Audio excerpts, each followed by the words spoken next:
अस्सलाम वालेकुम guys, welcome back to my YouTube channel. आज का हमारा टॉपिक है सॉलिड्स। हम सॉलिड्स के बारे में बात करेंगे। जैसे कि हम जानते हैं कि हमारे पास मैटर की 3 स्टेट्स हैं, जिनमें हमारे पास सबसे पहली सॉलिड, फिर लिक्विड, फिर गैस और फिर प्लाज्मा आती है। सबसे पहले अगर हम बात करें सॉलिड्स की, तो हम जानते हैं कि सॉलिड मटेरियल्स हमारे पास वो मटेरियल्स होते हैं जिनमें एटम्स बहुत क्लोजली पैक्ड होते हैं और उनकी एक प्रॉपर अरेंजमेंट होती है। जैसे कि यहाँ पर आपको दिखाया गया है डायमंड को एज अ सॉलिड की एग्जांपल। बिल्कुल ऐसे ही अगर हम इसको मेल्ट करें सॉलिड्स को, तो वो लिक्विड स्टेट में चेंज हो जाते हैं। लिक्विड हमारे पास कोई भी ऐसी स्टेट जिसमें एज़ कम्पेयर टू सॉलिड हमारे पास जो मटेरियल के एटम्स होते हैं वो थोड़ा लूजली पैक्ड होते हैं और एक दूसरे से डिस्टेंस पे होते हैं। और लिक्विड की सबसे जो अहम बात होती है वो ये होती है कि इसमें जो स्लाइड्स होती हैं एटम्स की, ये एक से दूसरी लेयर के ऊपर फ्लो कर सकती हैं। अब अगर हम नेक्स्ट इसको लिक्विड को मज़ीद टेम्परेचर दें और वेपराइज करें तो हमारे पास गैस बनती है। गैस में मॉलिक्यूल्स हमारे पास बहुत दूर दूर होते हैं, एक दूसरे से काफ़ी डिस्टेंस पे होते हैं, और ये जिस भी जगह पर जिस भी कंटेनर में इसको डाला जाए ये उसी में फैल जाते हैं। ऐसे ही अगर हम गैस को आयनाइज करेंगे तो हमारे पास प्लाज्मा स्टेट आ जाएगी, जिसमें हमारे पास आयंस होंगे और डिफरेंट जगहों पर। अब ये तमाम के तमाम स्टेट्स आपस में इंटरचेंजेबल हैं। हम प्लाज्मा को डीआयनाइजेशन करके गैस में चेंज कर सकते हैं, गैस को कंडेंसेट करके लिक्विड में, और लिक्विड को फ्रीज़ करके सॉलिड में चेंज कर सकते हैं, और इससे रिवर्स भी हो सकता है। तो इस तरह आज हम जिस स्टेट के बारे में डिस्कस कर रहे हैं वो हमारे पास है सॉलिड स्टेट। सबसे पहले सॉलिड के बारे में हमने बात कर ली कि सॉलिड्स हमारे पास क्या होते हैं। अब इसके बाद हम इनकी टाइप्स के बारे में बात करेंगे। ये इनकी अरेंजमेंट के according to their arrangement solids की 3 टाइप्स होती हैं। First of all crystalline solids, amorphous solids और पॉलीमर्स। फर्स्ट ऑफ ऑल अगर हम क्रिस्टलाइन की बात करें तो ये सबसे ज़्यादा वेल मैनर्ड और वेल अरेंज्ड होते हैं। इनमें एटम्स जो होते हैं वो एक रेगुलर और रेपिटेटिव मैनर्स में 3D लैटिस बनाते हैं। इनकी अरेंजमेंट बहुत प्रॉपर होती है, जैसे कि हम NaCl में देख सकते हैं। यहाँ पर भी आपको दिखाया गया है डिफरेंट किस्म के लैटिसेस को, कि एक यूनिट सेल है फिर उससे लैटिसेस बनती हैं। ये हमारे पास क्रिस्टलाइन सॉलिड की एग्जांपल है। अब अगर हम अमॉर्फस सॉलिड की बात करें, ये वो सॉलिड्स होते हैं जिनमें एटम्स को अरेंज किया जाता है, लेकिन वो इरेगुलर स्ट्रक्चर होता है। इनका कोई भी स्ट्रक्चर नहीं होता, वो इनकी कोई ना कोई अरेंजमेंट होती है। इसको हम कहते हैं कि ये हमारे पास अमॉर्फस सॉलिड्स हैं। इनकी एग्जांपल हमारे पास ग्लास है, कि जब हमारे पास ग्लास ब्रेक होता है तो उसके हमें नहीं पता होता कि ये कितनी लेयर्स में चेंज होगा जब ये टूटेगा। तो ये इसी वजह से होता है क्योंकि ये अमॉर्फस सॉलिड है और इनके इसमें एटम की कोई ख़ास अरेंजमेंट नहीं होती। अब हमने अमॉर्फस सॉलिड्स की बात कर ली। अब इसके बाद हम बात करेंगे थर्ड टाइप की, जिसको हम कह रहे हैं कि पॉलीमर्स।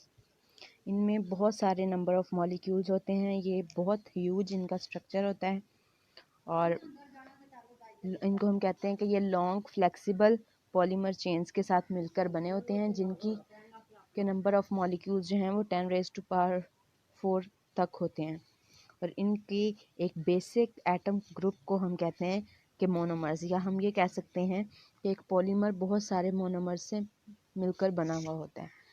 अब नेक्स्ट हम बात करेंगे इसकी मैकेनिकल प्रॉपर्टीज़ के बारे में। सबसे पहले कि अगर सॉलिड है कोई स्टेट तो उसकी स्ट्रेंथ क्या है। स्ट्रेंथ होती है हमारे पास वो फोर्स, जो अमाउंट ऑफ फोर्स जो हमें रिक्वायर होती है उस एटम को, उस सॉलिड को ब्रेक डाउन करने के लिए। उसको हम कहते हैं कि किसी भी the force required to break a given material is a measure of its strength. यानी कि जो फोर्स हम उसको ब्रेक करने के लिए लगाते हैं वो हमें ये बताती है कि हमारे पास उसकी स्ट्रेंथ क्या है। अब जो ब्रेकिंग फोर्स होती है वो डिपेंड करती है उसकी शेप पर, उसके साइज़ पर और किस टाइप का मटेरियल है। हमारे पास डिफरेंट टाइप के मटेरियल की स्ट्रेंथ डिफरेंट होती है। उसके बाद हम ब्रेकिंग स्ट्रेस के बारे में बात करते हैं। जैसे कि स्ट्रेस जो है हमारे पास ये फोर्स पर यूनिट एरिया होता है। ये हमारे पास breaking force per unit area है किसी भी मटेरियल का, और इसको हम अगर राइट एंगल पर लगाएंगे, राइट एंगल्स पर, तो ही हमें रिजल्ट्स मिलेंगे। ठीक है, इसका यूनिट हमारे पास होता है पास्कल और न्यूटन पर मीटर स्क्वायर। अब नेक्स्ट हमारे पास जो स्टिफनेस की प्रॉपर्टी आती है।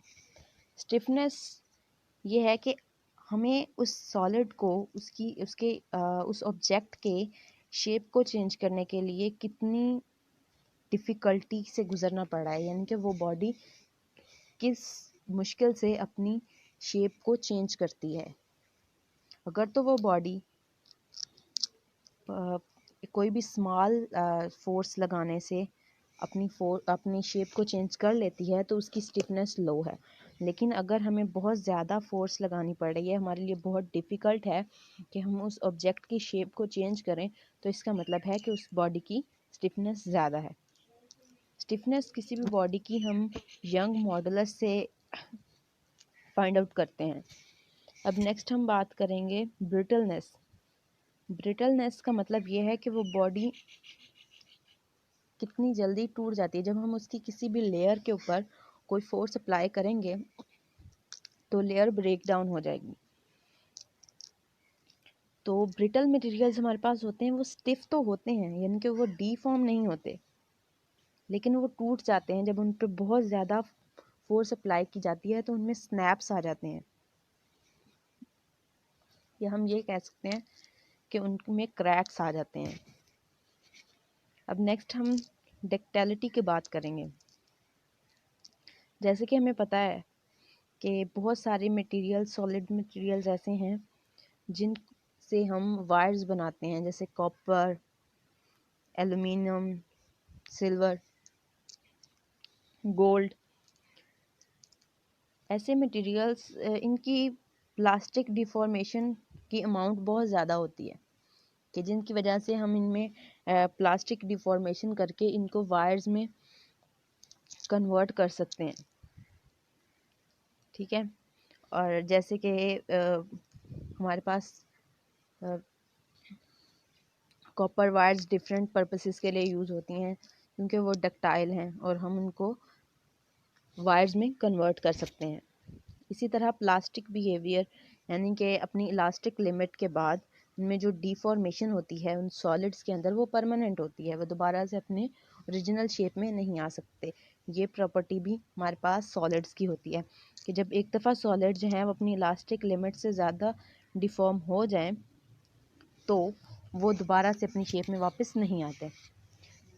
तो इस प्लास्टिक डिफॉर्मेशन के दरमियान जो हमारे एटम होते हैं वो वन एट अ टाइम टूट जाता है। जैसे भी हम फोर्स अप्लाई करते हैं तो प्लास्टिक डिफॉर्मेशन होती है और हमारा एक जो एटम्स के दरमियान बॉन्ड है वो ब्रेक डाउन हो जाता है और वो दोबारा से इस्टेब्लिश नहीं होता। अब हम नेक्स्ट बात करेंगे हार्डनेस की, कि अगर हमारे पास कोई मटेरियल सॉलिड है तो वो हार्ड होगा। हार्ड मटेरियल की सबसे बड़ी पहली और निशानी ये है कि अगर हम उसके ऊपर उसमें स्क्रैच डालना चाहते हैं तो हमें उसके लिए कितना मुश्किल है। जैसे कि अगर हम डायमंड की बात करें तो डायमंड बहुत हार्ड होता है, इसके ऊपर स्क्रैचेस करना बहुत ज़्यादा मुश्किल है, तो इससे हमें ये पता चलता है कि इसकी हार्डनेस कितनी है। ठीक है, इसी तरह उसकी क्रीप जो होती है ये कॉन्टीन्यूस डिफॉर्मेशन होती है। जैसे जैसे अगर हम किसी भी बॉडी के ऊपर एक स्टैटिक स्ट्रेस अप्लाई कर रहे हैं उसकी वजह से वो बॉडी कंटिन्यूसली डिफॉर्म हो रही है तो हम क्रीप कहते हैं। ये सिर्फ और सिर्फ उस कंडीशन में क्रीप प्रोड्यूस होती है जब हमारे पास कोई भी मटेरियल पर बहुत लंबे अरसे के लिए एक कांस्टेंट फोर्स अप्लाई करे। तो अगर और फोर्स जो उसके ऊपर एक्ट कर रही है वो कांस्टेंट रहे तो हमारे पास क्रीपिंग होती है। यहाँ पर आपको दिखाया गया कि किस तरह से हमारे पास जब जैसे जैसे हमारे पास फोर्स बढ़ती है हमारे पास डिफॉर्मेशन भी बढ़ती चली जाती है, लेकिन आफ्टर इलास्टिक लिमिट वो जब जैसे ही वो प्लास्टिक रीजन के अंदर दाखिल होता है तो डिफॉर्मेशन बहुत ज़्यादा होना शुरू हो जाती है, और एट अ टाइम एक ऐसा टाइम आता है जिसको हम फेलियर पॉइंट कहते हैं, जब हमारे पास डिफॉर्मेशन रुक जाती है, उससे ज़्यादा वो डिफॉर्म नहीं हो सकता, उसके बाद वो ब्रेक हो जाता है। तो उस पॉइंट को हम कहते हैं कि वो उस सॉलिड का ब्रेकिंग पॉइंट है। अब इलास्टिसिटी किसी भी बॉडी की क्या होती है? इलास्टिसिटी किसी भी बॉडी की एबिलिटी है कि अगर हम उसमें डिफॉर्मेशन क्रिएट करें तो वो दोबारा से अपनी ओरिजिनल कंडीशन में वापस आ जाए। जैसे हम फोर्स को, वो फोर्स जो उसमें चेंज प्रोड्यूस कर रही थी, हम उस फोर्स को रिमूव करें तो वो बॉडी अपनी ओरिजिनल कंडीशन में वापस आ जाए, तो उसको हम कहते हैं कि ये बॉडी इलास्टिक है, जैसे कि रबर बैंड वगैरह। स्ट्रेस की 4 टाइप्स हैं: tensile, compressive, shear stress, confining stress. तो सबसे पहले जो हमारे पास है टेंसाइल स्ट्रेस। टेंसाइल स्ट्रेस में हमारे पास क्रॉस सेक्शनल एरिया चेंज होता है किसी भी बॉडी का, तो इसलिए हम इसको टेंसाइल स्ट्रेस कहते हैं। और इसका फॉर्मूला हमारे पास होता है टेंशन जो हम उस बॉडी के ऊपर अप्लाई कर रहे हैं, और उसका क्रॉस सेक्शनल एरिया, ये हमें मिलकर उसके ऊपर अप्लाई होने वाला स्ट्रेस बता रहे होते हैं। स्ट्रेन जो है ये हमें बताता है, ये एक मेजर होती है कि हमारे पास डिफॉर्मेशन कितनी हुई है किसी भी ऑब्जेक्ट में। इसको हम ये भी कह सकते हैं कि किसी भी बॉडी के अंदर जो उसकी लेंथ में एक्सटेंशन हुई है वो हमारे पास स्ट्रेन है। ठीक है, इसको हम स्ट्रेन को फाइंड आउट कर सकते हैं उसकी एक्सटेंशन को ओरिजिनल लेंथ के साथ रेशो लेकर हम इसको फाइंड आउट कर सकते हैं। अब इसके बाद यहाँ पर हमने स्ट्रेस स्ट्रेन कर्व देखी किसी भी मेटल की, कि पहले उनका इलास्टिक रीजन में स्ट्रेस और स्ट्रेन के दरमियान जो हमारे पास रेशो है वो एक लीनियर, उनके दरमियान एक लीनियर प्रोपोर्शन है, एक लीनियर रिलेशनशिप है। लेकिन जैसे ही वो प्लास्टिक रीजन के अंदर दाखिल होता है तो हमारा जो लीनियर रिलेशन है वो ब्रेक डाउन हो जाता है और हमारे पास एक्सपोनेंशियल प्रोपोर्शन हमें देखने को मिलता है टिल द फेलियर पॉइंट। उसके बाद हम हुक्स लॉ की बात करेंगे। हुक्स लॉ हमारे पास, जब हम किसी भी मटेरियल के ऊपर कोई भी फोर्स अप्लाई करते हैं उसकी वजह से उस बॉडी के अंदर स्ट्रेन प्रोड्यूस होता है, और स्ट्रेन की वजह से स्ट्रेन और स्ट्रेस जब हम कहेंगे एक दूसरे के डायरेक्टली प्रोपोर्शनल है, तो अगर हम स्ट्रेन अप्लाई कर रहे हैं तो स्ट्रेस भी प्रोड्यूस होगा, और इन दोनों की रेशो को हम कहते हैं कि ये यंग मॉडुलस के इक्वल है। अगर हम दूसरे मानों में बात करें तो स्ट्रेस डिवाइडेड बाय स्ट्रेन हमें देता है यंग्स मॉडुलस, जिसको हम ई के साथ डिनोट करते हैं, और यंग मॉडुलस जो है इसका यूनिट होता है हमारे पास पास्कल। ये किसी भी मटेरियल की हमें एबिलिटी बताता है कि कितनी देर तक वो रेजिस्ट कर सकती है अपनी शेप को चेंज करने में। एक कितना स्ट्रेस और स्ट्रेन अप्लाई हो तो वो बॉडी अपनी शेप को चेंज करेगी, और कहाँ तक वो उसको मेंटेन रख सकती है। अगर हमें यंग मॉडुलस की वैल्यू किसी भी बॉडी की पता हो तो हम ये बता सकते हैं कि उसके ऊपर हम कितना स्ट्रेस और स्ट्रेन अप्लाई करें कि वो बॉडी डिफॉर्म हो जाए। यंग मॉडुलस की डिफरेंट चीज़ों की यहाँ पे जैसे हमें एग्जांपल बताई गई है कि ब्रास अलॉय की 110.0 पास्कल होती है। बिल्कुल ऐसे ही डिफरेंट चीज़ों की डिफरेंट होती है। कोई भी बॉडी जितनी ज़्यादा हमारे पास स्टिफ होगी उसके यंग मॉडुलस की वैल्यू भी उतनी ही ज़्यादा होगी। उसके बाद हमें किसी भी बॉडी का अगर यंग मॉडुलस फाइंड आउट करना है तो उसके लिए हमें ये देखना होगा कि उसके ऊपर जो force per unit area apply हो रहा है, यानी कि स्ट्रेस कितना है और स्ट्रेन कितना है। यहाँ पर हमने अगर इसके फार्मूले को खोलें तो हमारे पास स्ट्रेस का फार्मूला है फोर्स पर यूनिट एरिया, और हमारे पास ओरिजिनल लेंथ एक्सटेंशन और ओरिजिनल लेंथ का अगर हम रेशो लें तो हमें मिलता है स्ट्रेन। इन दोनों के रेशो से हमें मिलता है यंग मॉडुलस, और इसके ज़रिए हम किसी भी बॉडी के अंदर स्टोर्ड एनर्जी भी फाइंड आउट कर सकते हैं। कोई भी हमारे पास इलास्टिक बॉडी है, इलास्टिक सॉलिड है, तो हम इस फार्मूला के ज़रिए उसमें स्टोर्ड एनर्जी को भी फाइंड आउट कर सकते हैं। अब नेक्स्ट हम बात करेंगे कि सॉलिड्स के लिए बहुत सारे मॉडल्स हमें दिए गए। सबसे पहले हम एक मॉडल जो हमें ये एक्सप्लेन करता है डिफरेंट फिनोमेनाज को डिफरेंट तरीके से। मॉडल हमारे पास एक ऐसी चीज़ होती है। फर्स्ट ऑफ ऑल अगर हम बात करें मैथमेटिकल मॉडल की, तो इसकी एग्जांपल हुक्स लॉ है कि ये एक सिंपल लेकिन कंप्लीट हमारे पास मॉडल है इसका, क्योंकि एक तो ये यूनिवर्सल है कि कहीं पर भी किसी भी जगह पर यूनिवर्स में इसको अप्लाई कर सकते हैं। जहाँ पर हम किसी बॉडी के ऊपर कोई फोर्स अप्लाई कर रहे हैं और वो डिस्प्लेस हो रही है, तो वहाँ पर हम हुक्स लॉ को अप्लाई कर सकते हैं। तो ये एक सिंपल मैथमेटिकल मॉडल की एग्जांपल है। इसी तरह अगर हम एनालॉजिकल मॉडल की बात करें, तो ये हमें बताता है एक सॉलिड्स के बिहेवियर के बारे में। ठीक है, जैसे कि हम कहते हैं कि एक मॉडल हमने दिया था कि सॉलिड्स जो हैं ये इसमें एटम्स को हमने टेनिस बॉल के साथ कंपेयर किया कि जो एटम्स हैं हमारे पास ये टेनिस बॉल की तरह हैं जो एक दूसरे के साथ स्टिक हुए हुए हैं और इनसे मिलकर सॉलिड्स बनते हैं। तो ये एक एनालॉजिकल मॉडल है कि हमने एक एनालॉग बनाया और उसके थ्रू हमने किसी भी चीज़ को, किसी भी कंसेप्ट को एक्सप्लेन किया। उसके बाद सॉलिड में एक सबसे इम्पॉर्टेंट चीज़ होती है कि उन एटम्स के दरमियान जो इंटरमॉलिक्यूलर फोर्सेस हैं उनका बहुत अहम किरदार होता है हमारे सॉलिड्स के अंदर। तो इनकी दो मेन कॉजेज़ होती हैं। एक तो उन मॉलिक्यूल्स के दरमियान उनका जो पोटेंशियल एनर्जी है, ठीक है, जो उनके इलेक्ट्रोमैग्नेटिक अपने इर्द गिर्द के मॉलिक्यूल्स के साथ इलेक्ट्रोमैग्नेटिक इंट्रैक्शंस की वजह से होता है।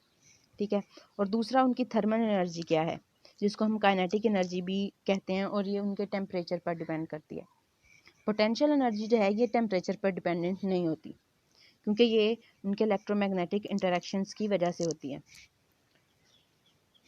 तो अब हम बात करेंगे थर्मल एक्सपेंशन की, कि थर्मल एक्सपेंशन के बारे में, जैसे कि इस वर्ड से ही हमें पता चल रहा है कि थर्म मीन हीट, कि हमारे टेम्परेचर की वजह से कोई भी सॉलिड, किसी भी सॉलिड बॉडी के अंदर एक्सपेंशन हो रही है।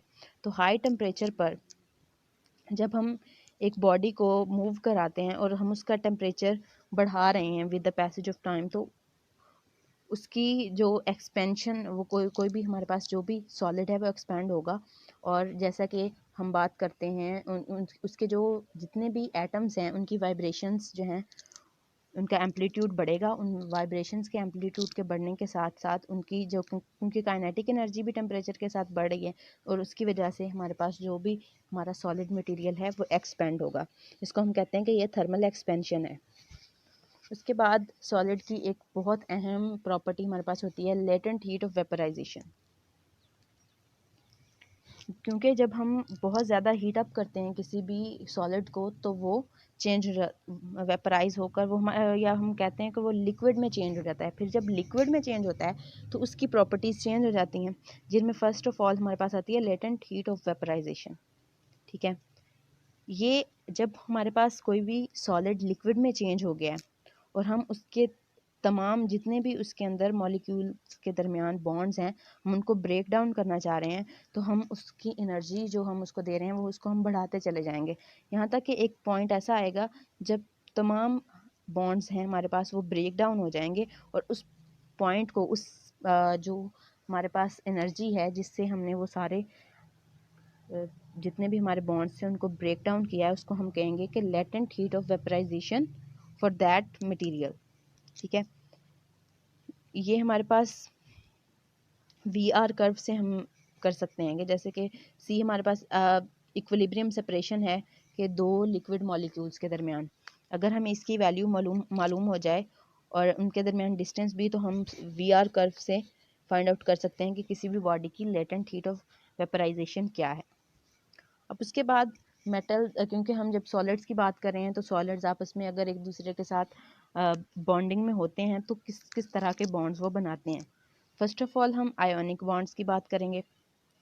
आयोनिक बॉन्ड हमारे पास ऐसे बॉन्ड्स होते हैं जिनमें दोनों बॉडीज़ दोनों में से कोई एक बॉडी अपना लास्ट शेल में से एक इलेक्ट्रॉन दूसरी बॉडी को डोनेट कर देती है और उसकी वजह से वो दोनों एक दूसरे के साथ अटैच होते हैं या बॉन्ड बनाते हैं, उसको हम कहते हैं आयोनिक बॉन्ड। इसमें कंप्लीट ट्रांसफ़र ऑफ इलेक्ट्रॉन होता है, ठीक है।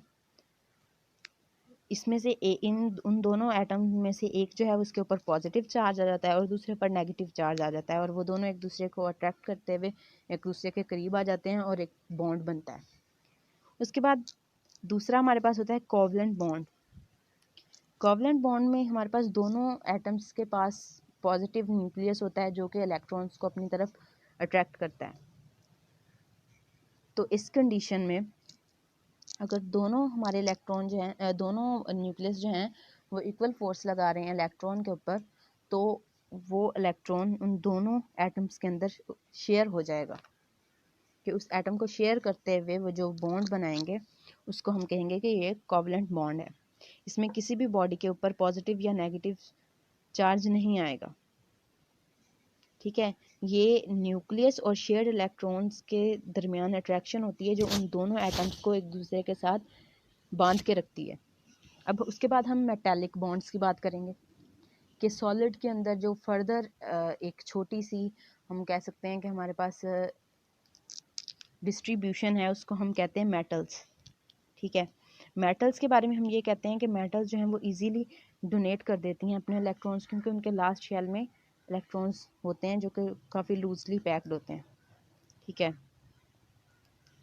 तो किसी भी मेटल क्रिस्टल की अगर हम बात करें तो इलेक्ट्रॉन्स पूरे मेटल क्रिस्टल में इक्वली डिस्ट्रीब्यूट होते हैं, जैसे कि हम इलेक्ट्रॉनिक कन्फिग्रेशन में पढ़ते हैं कि किस तरह इलेक्ट्रॉन्स जो हैं वो डिस्ट्रीब्यूट होते हैं डिफरेंट शेल्स और सब शेल में।